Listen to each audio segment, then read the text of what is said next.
E-mini S&Ps trade higher to end the week, falling just shy of that May 10th all-time high of 42.38. But equities have been very resilient, something we've all noticed, taking a step back, even going all the way back to March of 2020, when after we hit that bottom after the announcement of the pandemic and the lockdowns, stocks have really moved straight up. Yes, they've had a few hiccups. We had that crazy month of May last month, but again, stocks recovered. It happened at the end of February and into March, but again, stocks recovered. It happened prior to the election in October through November of 2020, and again, stocks recovered. So stocks have notoriously been recovering from any of these hiccups that do come from time to time. And we saw the last month of May, we saw recovery into June. So we did push higher despite the fact that the jobs number was below expectations, but a below expectations jobs number will only mean that the Fed will keep their hands in the cookie jar and off changing a policy for longer. That's what stocks really want. They want the Fed to continue to keep rates lower. That fuels stocks higher. It takes away from that alternative. If we see yields and rates going higher, that would steal away from some of the allure of equities, and clearly that isn't the case. Not today. We saw equities move higher following it was a good jobs number, just not as good as expectations had placed it.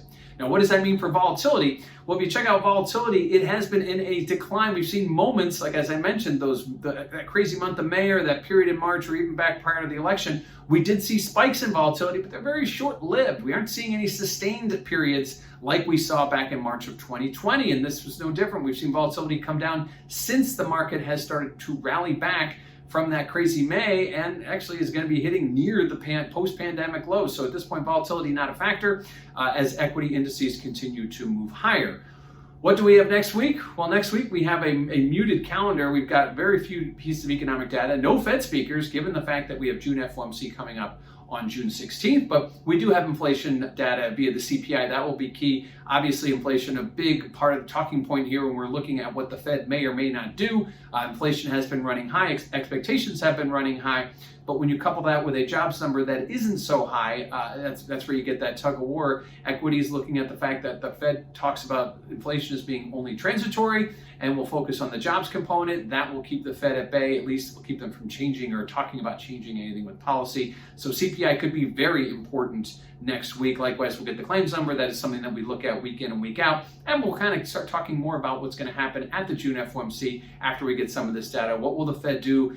Expectations now looking for the Fed to possibly make a tapering announcement of their asset purchases, but not until the fall.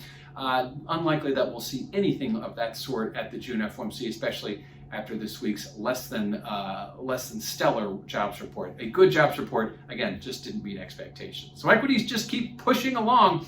The trend is your friend. We fall just shy of another new all-time high, something we haven't set since May 10th.